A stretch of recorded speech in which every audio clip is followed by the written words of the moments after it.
Hello बच्चों, कैसे हो। Welcome to my YouTube channel V Science nexus.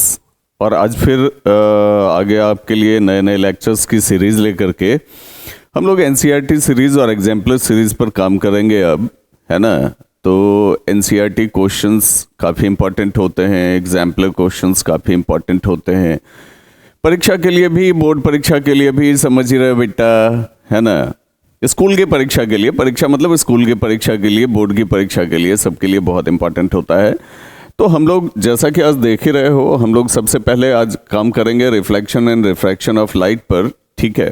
पहले इसका एनसीईआरटी सीरीज, एनसीईआरटी क्वेश्चन का सॉल्यूशन आपको बता देता हूं, उसके बाद फिर एग्जाम्पलर के भी जो है इसके सॉल्यूशंस आपके आ जाएंगे। काफ़ी हद तक क्वेश्चंस जो स्कूल की परीक्षा के लिए, बोर्ड की परीक्षा के लिए इंपॉर्टेंट होंगे, उसके सॉल्यूशंस आपके लिए आ जाएंगे बेटा, है ना।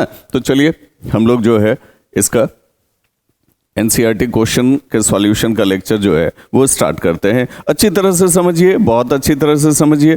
और अगर कहीं समझने में परेशानी हो रही है, मतलब आपने स्टडी के समय में हो सकता है कि आपसे कोई गलती हो गई हो या आपका क्लास छूट गया हो, ठीक है, तो उसके रिफ्लेक्शन एंड रिफ्रैक्शन के लेक्चर्स भी वी साइंस नेक्सस पे हैं।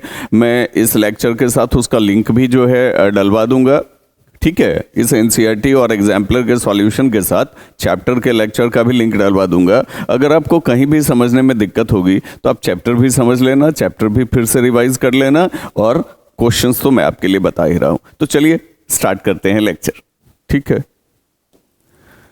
पहला क्वेश्चन है, define the principal focus of a concave mirror. अब कॉनकेव मिरर आपको पता है कि यह कॉन्वर्जिंग मिरर होता है। कॉनकेव मिरर क्या होता है बेटा? कॉन्वर्जिंग मिरर होता है। अब रे जिस पॉइंट पर, जो भी पैरेलल रे इंसिडेंट होती है ना, वो जिस पॉइंट पर आके कन्वर्ज करती है, आपने पढ़ा है इस चीज को, ठीक है, कि प्रिंसिपल एक्सिस के पैरेलल जो भी रे आ रही है और कन्वर्ज कर रही है, तो जो उसका पॉइंट ऑफ कॉन्वर्जेंस होता है ना, वही उसका जो है प्रिंसिपल फोकस होता है। सही है।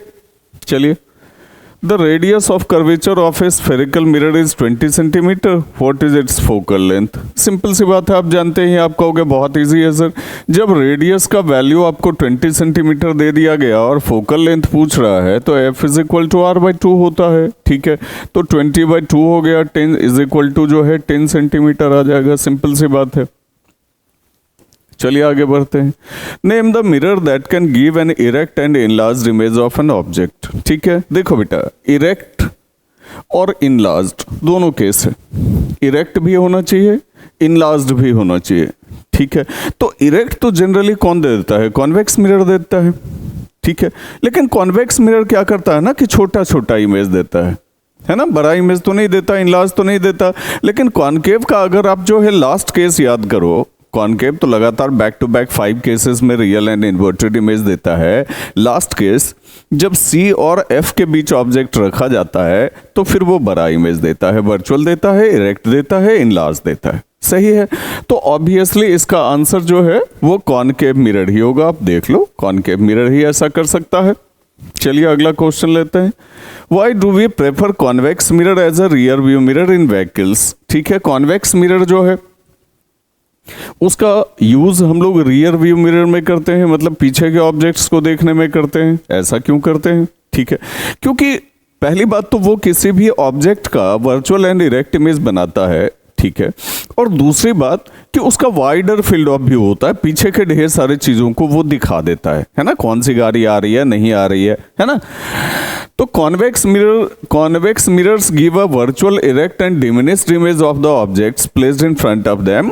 दे are preferred as rear view mirror in vehicles because they give a wider field of view. यही मैंने भी आपको बताया कि पहली बात है कि वर्चुअल इरेक्ट इमेज देता है, दूसरी बात है छोटा छोटा इमेज देता है, तीसरी बात है कि वाइडर फील्ड ऑफ व्यू देता है।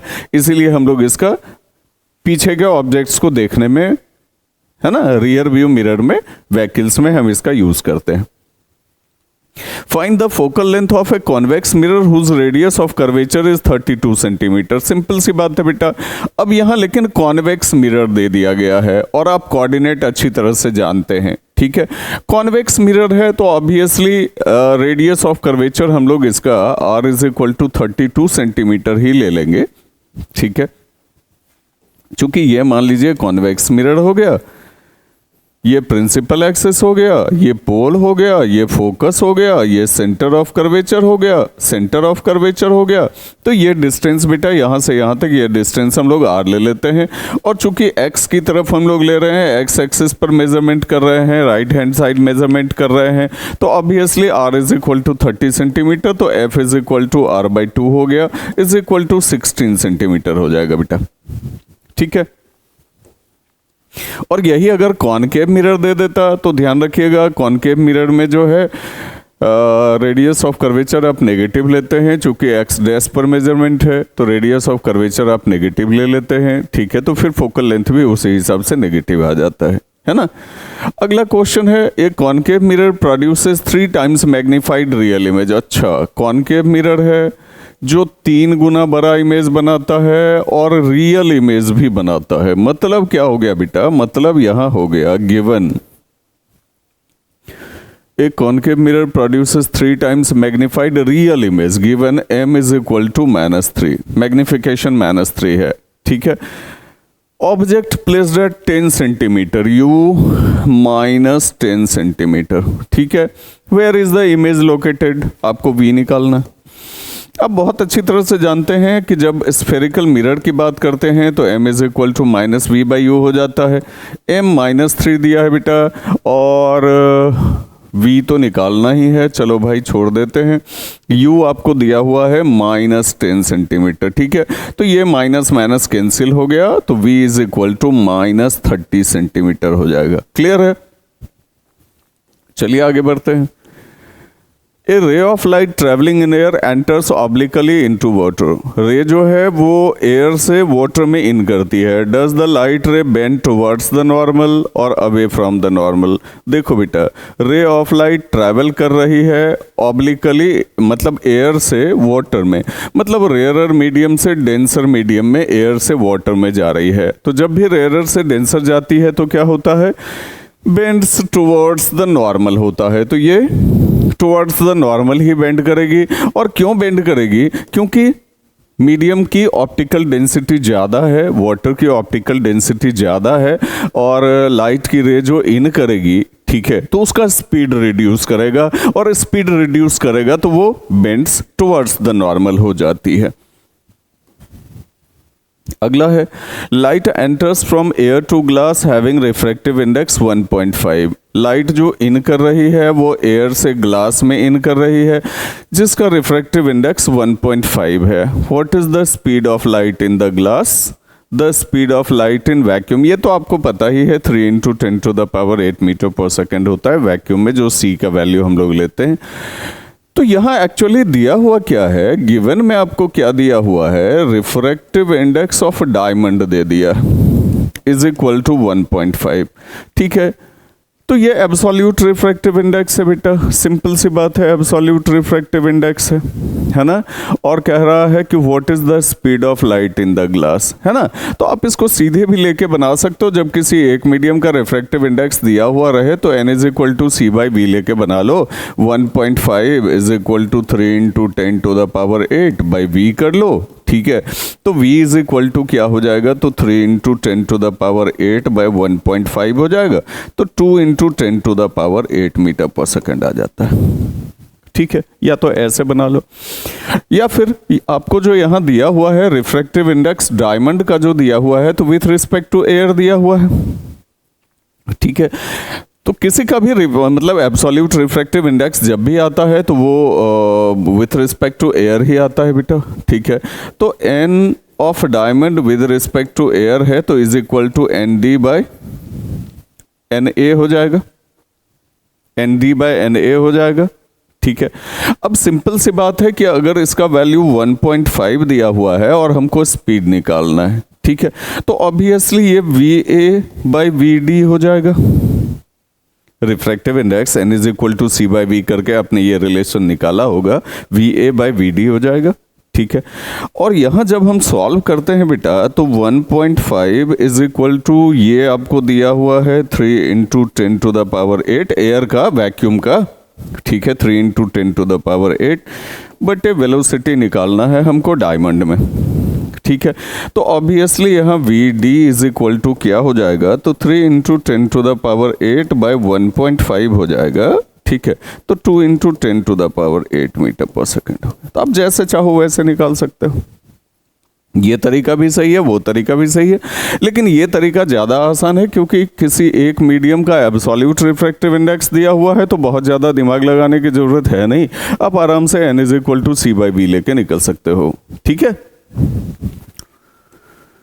अगले नंबर में चले आइए। Find out from the table the medium having highest optical density, also find the medium with lowest optical density. तो रिफ्रैक्टिव इंडेक्स से ऑप्टिकल डेंसिटी को हमको पता करना है। ठीक है, देखो बेटा, ऑप्टिकल डेंसिटी यहाँ जो है, यहाँ हम देख रहे हैं कि रिफ्रैक्टिव इंडेक्स जो है वो सबसे ज़्यादा है किसका, डायमंड का। बाकी आप टेबल पढ़ते रहना। रिफ्रैक्टिव इंडेक्स डायमंड का सबसे ज़्यादा है, तो ऑब्वियसली ऑप्टिकल डेंसिटी उसकी सबसे ज़्यादा होगी। ठीक है, और ऑप्टिकल डेंसिटी अगर बहुत ज़्यादा होगी, सोचने वाली बात है, आपने पढ़ा हुआ भी है, ऑप्टिकल डेंसिटी अगर बहुत ज़्यादा होगी तो उसमें स्पीड ऑफ लाइट बहुत कम होगा, और स्पीड ऑफ लाइट बहुत कम होगा तो रिफ्रैक्टिव इंडेक्स उसका बहुत ज़्यादा हो जाएगा।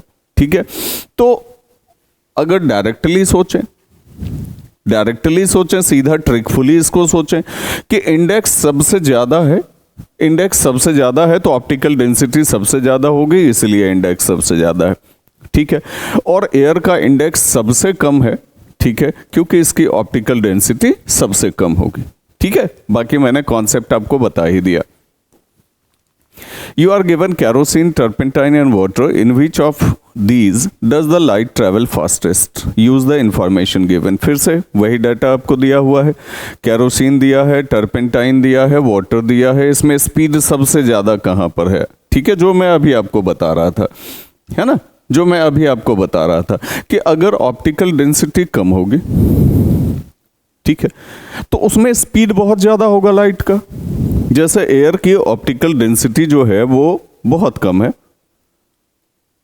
तो ऑब्वियसली इसमें स्पीड बहुत ज्यादा होगा, और क्योंकि n is equal to C by V होता है, अगर स्पीड ज्यादा होगा तो रिफ्रैक्टिव इंडेक्स कम होगा।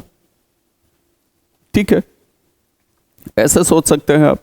अब यहां क्वेश्चन दिया है कि you are given kerosene, turpentine and water, in which of these does the light travel fastest. Simple सी बात है, सबका रिफ्रैक्टिव इंडेक्स आपको दिया हुआ है, मतलब केरोसिन का देख लो कहाँ है, ये केरोसिन हो गया, टर्पेंटाइन है, ये टर्पेंटाइन हो गया, और ये वाटर हो गया।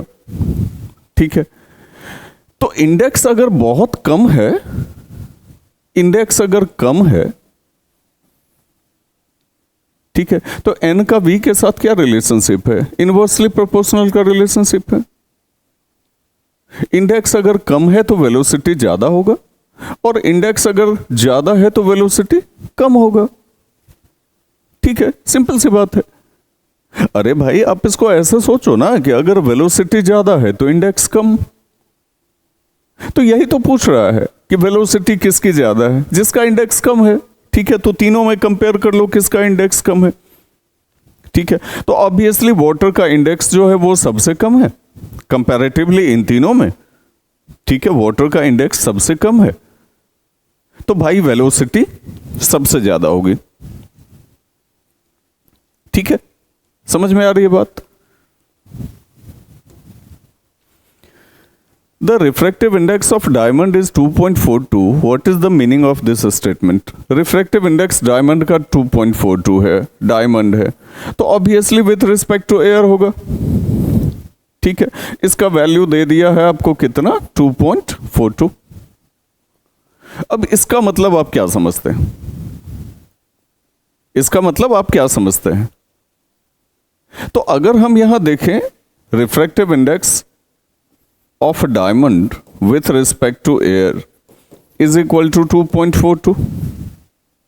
ठीक है, इसको हम वेलोसिटी के टर्म में लिखें।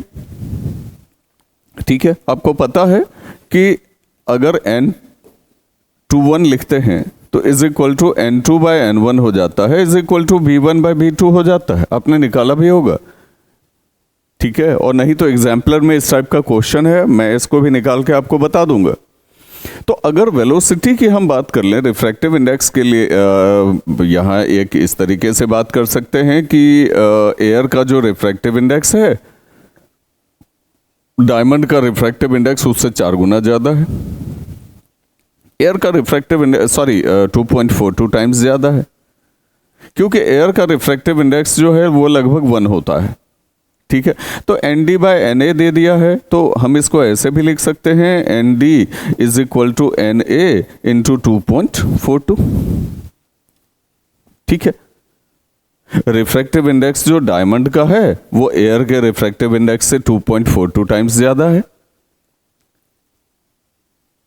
ओके, ये भी लिख सकते हैं, या फिर इसको दूसरे तरीके से भी लिखा जा सकता है। आप जानते हैं कि ND by NA is equal to 2.42 अगर दिया हुआ है, इट मीन्स हो गया VA by VD is equal to 2.42। Velocity में पलट जाएगा, रेसिप्रोकल हो जाएगा, तो VA by VD is equal to this हो गया।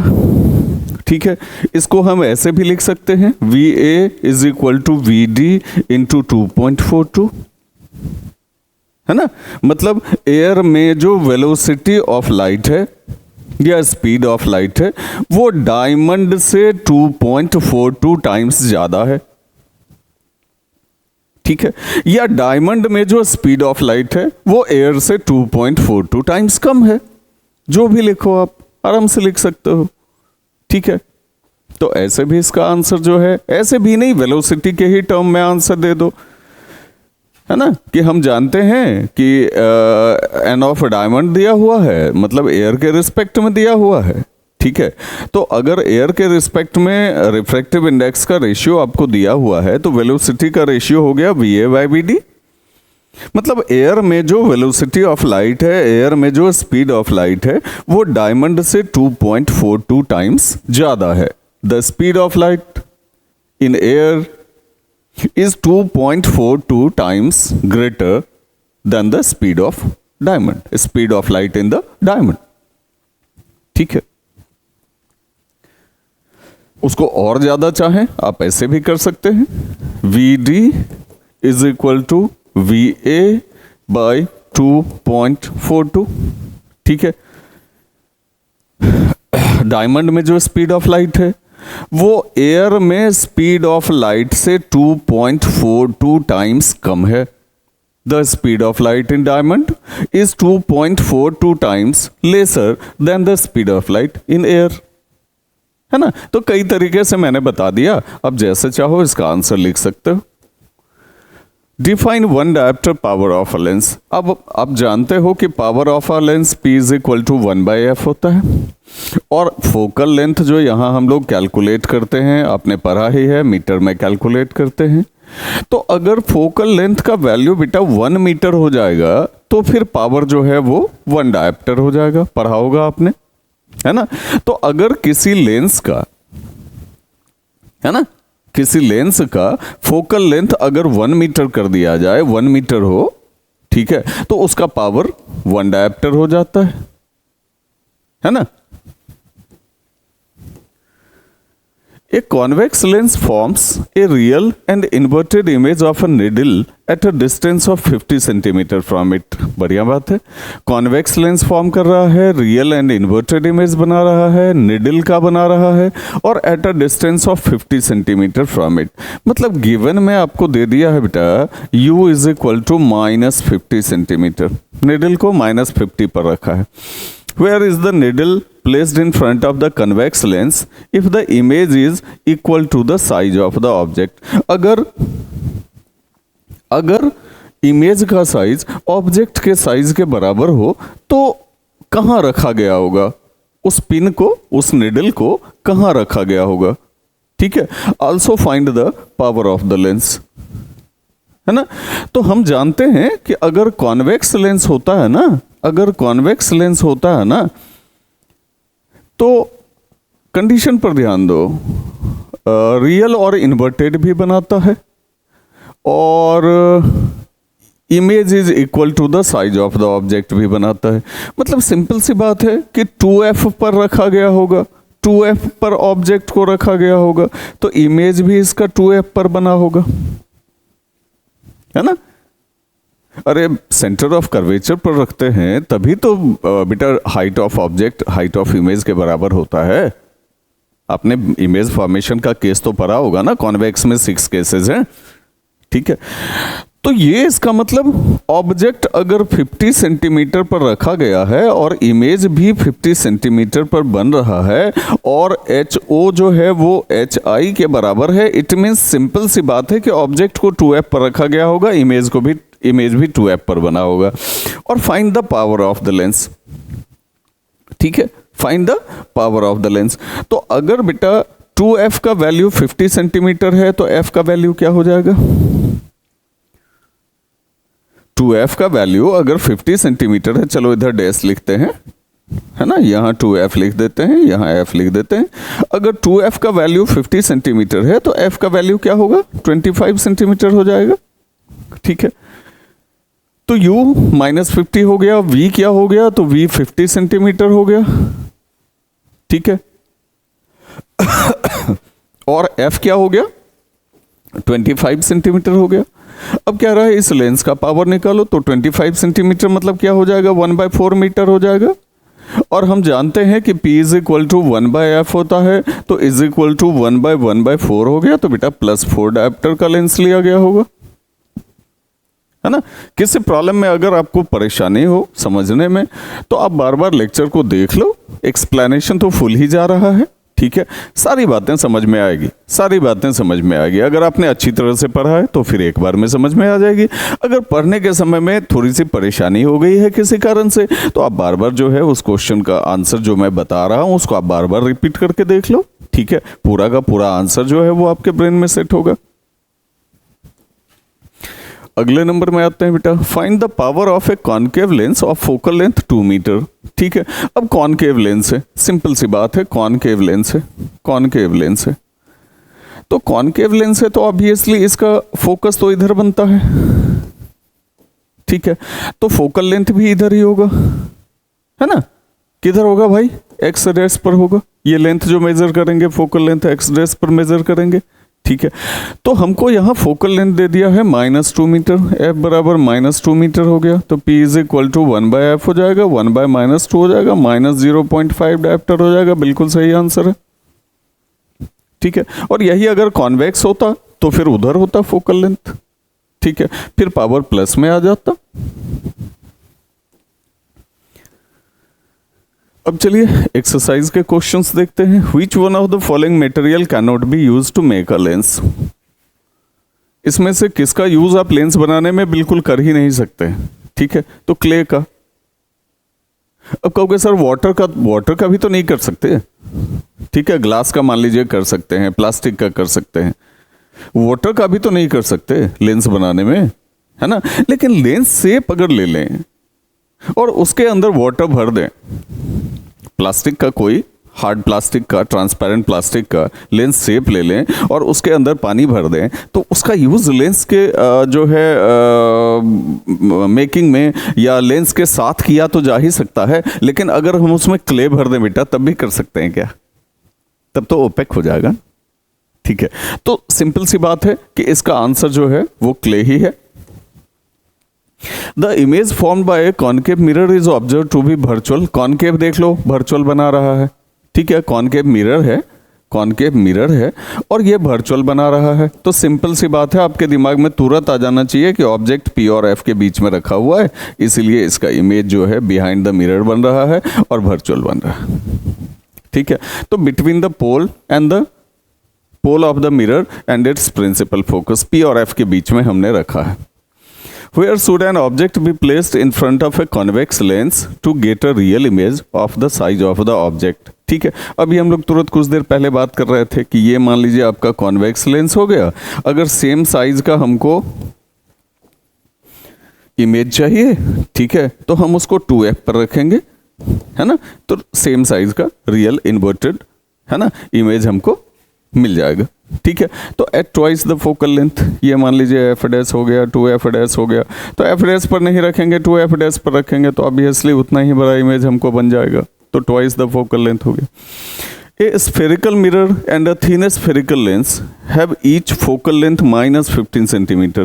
The mirror and the lens are likely to be spherical mirror भी है और spherical lens भी है, focal length negative. देख ले बेटा, spherical mirror है और भाई focal length negative है, मान लो x सेंटीमीटर है, इधर की तरफ हम मेजर कर रहे हैं तो माइनस x सेंटीमीटर हो जाएगा। तो ये तो कॉनकेव का केस होगा ना, फोकल लेंथ नेगेटिव होगा, ठीक है।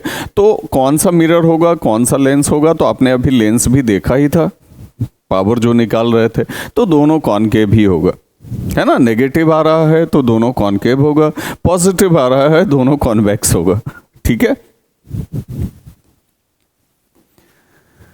No matter how far you stand from a mirror, your image appears erect. The mirror is likely to be, ठीक है, कहीं भी खड़े हो तुम, कितनी भी दूरी पे खड़े हो, इमेज जो है वो आपका सीधा ही बन रहा है, बिल्कुल सीधा बन रहा है। तो ये प्रॉपर्टी तो प्लेन मिरर में है और दूसरे नंबर पे कॉन्वेक्स मिरर में है। तो आइदर प्लेन मिरर आप लेके देख रहे हो या कॉन्वेक्स मिरर लेके आप देख रहे हो। Which of the following lenses would you prefer to use while reading small letters found in a dictionary? अब छोटे लेटर्स हैं, उसको देखने के लिए कौन सा लेंस आप यूज करोगे, ठीक है। तो convex lens of focal length 50 centimetre, concave lens ना भैया, कॉनकेव तो यूज ही नहीं कर सकते हैं, कॉनकेव का तो ऑप्शन ही खत्म कर दो, ठीक है। कॉन्वेक्स ही बड़ा करके दिखाता है ना। तो कॉन्वेक्स आप ले लो 50 सेंटीमीटर का और 5 सेंटीमीटर का। तो भाई हम 5 सेंटीमीटर ऑप्ट करेंगे, 5 सेंटीमीटर ऑप्ट करेंगे, है ना। डिक्शनरी में बहुत छोटे लेटर्स होते हैं उसको देखने के लिए, क्योंकि आपको पता है कि P is equal to 1/f होता है। फोकल लेंथ जितना कम होगा पावर उतना ज़्यादा होगा, तो लेटर्स आपके उतने ज़्यादा मैग्नीफाई करके दिखेंगे, है ना। We wish to obtain an erect image of an object using a concave mirror of focal length 15 centimeter. एक कॉनकेव मिरर है जिसका फोकल लेंथ 15 सेंटीमीटर है। चलो लिख ही लेते हैं, बाद में हो सकता है जरूरत पड़े। फोकल लेंथ माइनस 15 सेंटीमीटर, चूंकि कॉनकेव मिरर है। Where should be the range of distance? What should be the range of distance of the object from the mirror? What should be the range of distance of the object from the mirror? कहाँ रखें object को? अच्छा, कैसा image लेना चाहते हैं भाई? We wish to obtain an erect image concave mirror. तो फोकल लेंथ 15 सेंटीमीटर है ना, तो 15 सेंटीमीटर से कम पे रखो ना। ये मान लो फोकल लेंथ 15 सेंटीमीटर हो गया, यहाँ से यहाँ का फोकल लेंथ 15 सेंटीमीटर हो गया, और हम चाहते हैं कि इसका इरेक्ट इमेज बन जाए, ठीक है। तो जब भी रखेंगे तो P और F के बीच में ही रखना चाहिए ना हमको, तो 15 सेंटीमीटर से कम पे रखो, लेसर देन 15 सेंटीमीटर रखो। What is the nature of the image? पता ही आपको, वर्चुअल इरेक्ट होगा, ठीक है। इज द इमेज लार्जर और स्मॉलर? ऑब्वियसली कॉनकेव मिरर है, लार्जर तो बना ही सकते हैं, ठीक है। Draw ray diagram to show the image formation in this case. Ray diagram वो भी आपके लिए दिया हुआ ही है, ठीक है।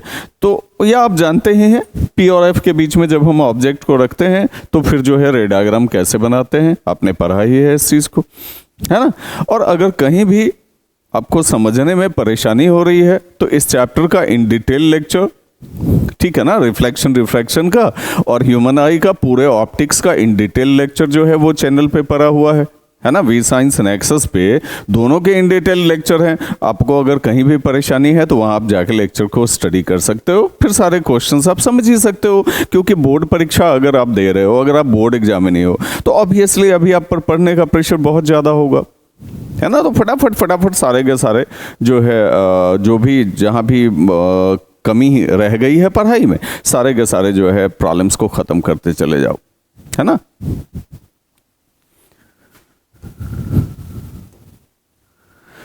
Name the type of mirror used in the following situations. Headlight of a car का हेडलाइट चाहिए तो भाई स्ट्रॉन्ग लाइट चाहिए आपको, तो कॉनकेव मिरर ले लो, कन्वर्ज करके बढ़िया लाइट दे देगा आपको। रियर व्यू में पता ही है आप कॉन्वेक्स मिरर लेते हो। सोलार फर्नेस में सिंपल सी बात है, लाइट को फिर कन्वर्ज करने की ज़रूरत पड़ती है। लाइट एक जगह आके इकट्ठी हो जाएगी तब तो वहाँ बहुत ज़्यादा हीट पैदा करेगी, फिर तो जो है किसी चीज़ को गर्म कर पाएगी, किसी चीज़ में आग लगा पाएगी, ठीक है।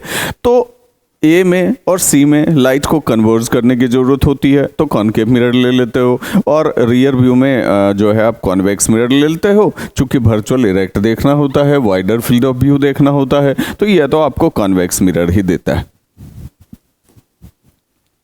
1/2 of a convex lens is covered with black paper. Will this lens produce a complete image of the object?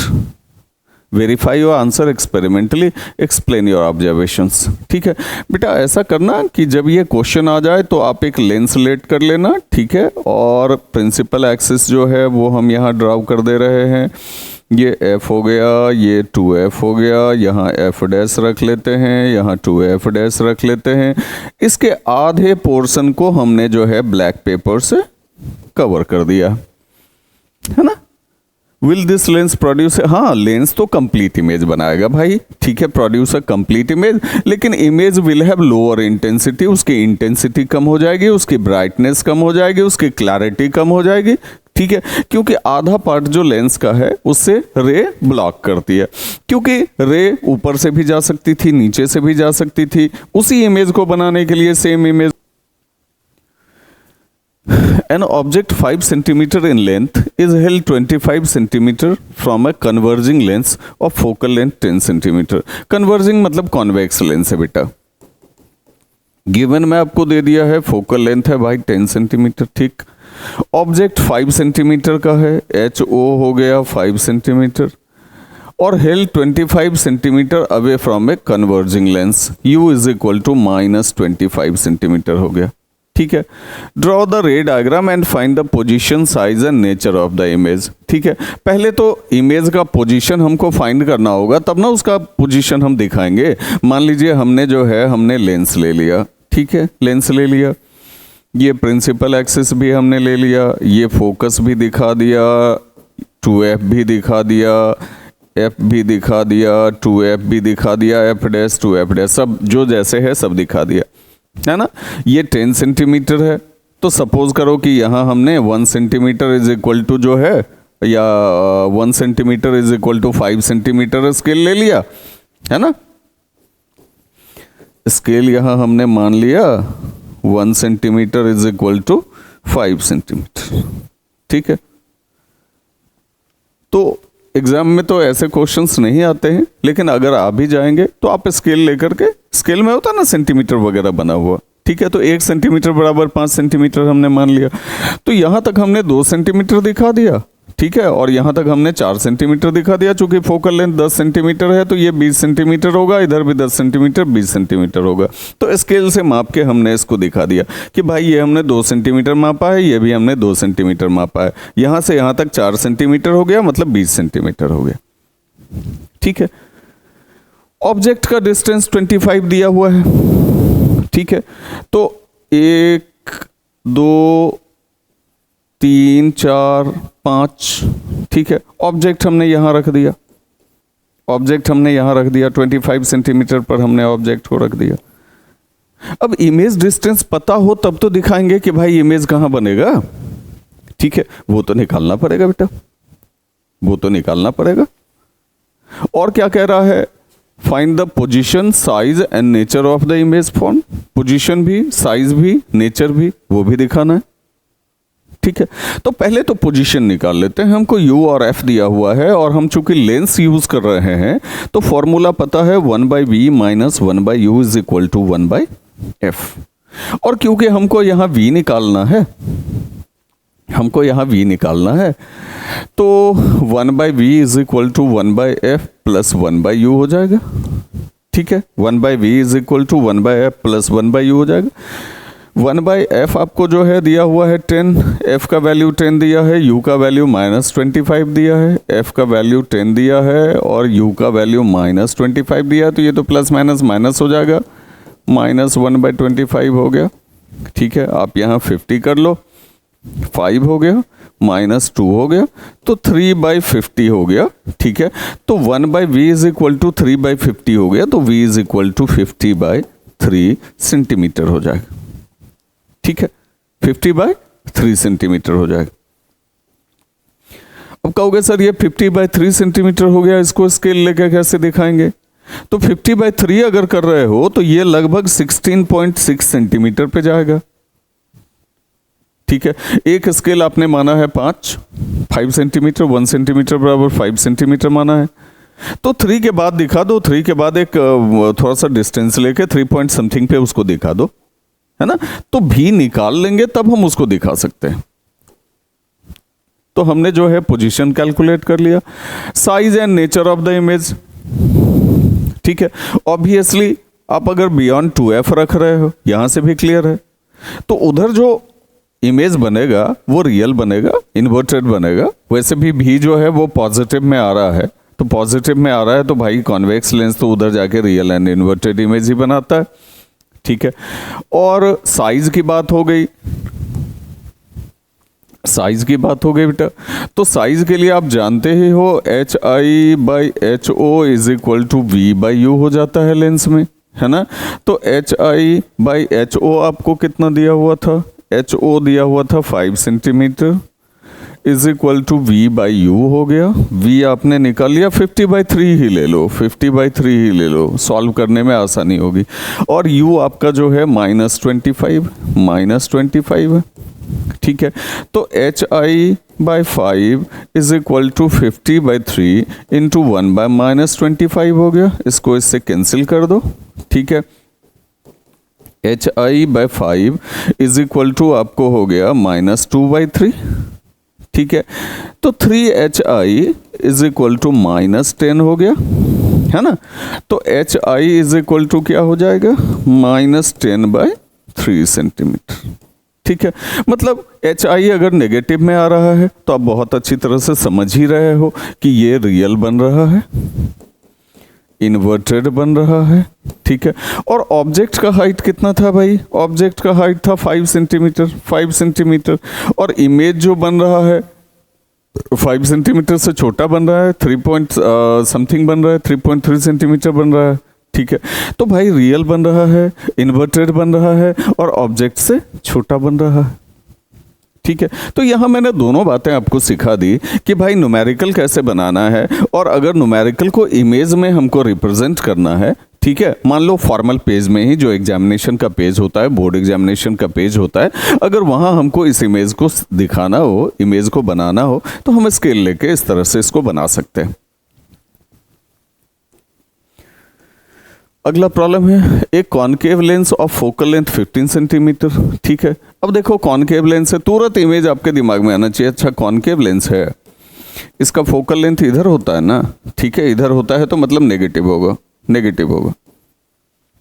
ठीक है, तो concave lens of focal length 15 centimetre given में दिया हुआ है कि फोकल लेंथ 15 सेंटीमीटर है, तो f बराबर -15 सेंटीमीटर हो गया। Forms an image 10 centimetre from the lens. ठीक है, अब ये इमेज भी बनाता है 10 सेंटीमीटर फ्रॉम द लेंस, तो इमेज तो इधर ही ना बनाता है ना, याद होगा आपको, इधर ही बनाता है, सेम साइड बनाता है। तो इमेज इसका हो गया आपको जो है इमेज डिस्टेंस 10 सेंटीमीटर हो गया, तो v is equal to -10 centimetre हो गया।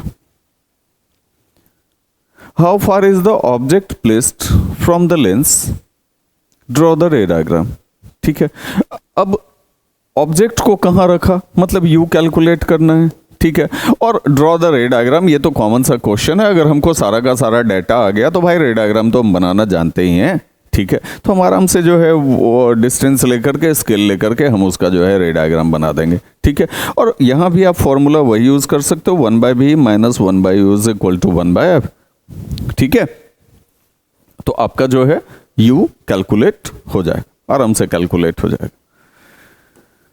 अगले क्वेश्चन में चलते हैं बेटा। An object is placed at a distance of 10 centimetre from a convex mirror. अच्छा, इस बार मिरर का क्वेश्चन है। अब कॉन्वेक्स मिरर फटाफट दिमाग में ले लो, ये होता है कॉन्वेक्स मिरर, ये होता है इसका प्रिंसिपल एक्सिस। ठीक है, ये होता है इसका f, ये होता है इसका 2f, ये होता है इसका f डैश, और ये होता है इसका 2f डैश। ठीक है,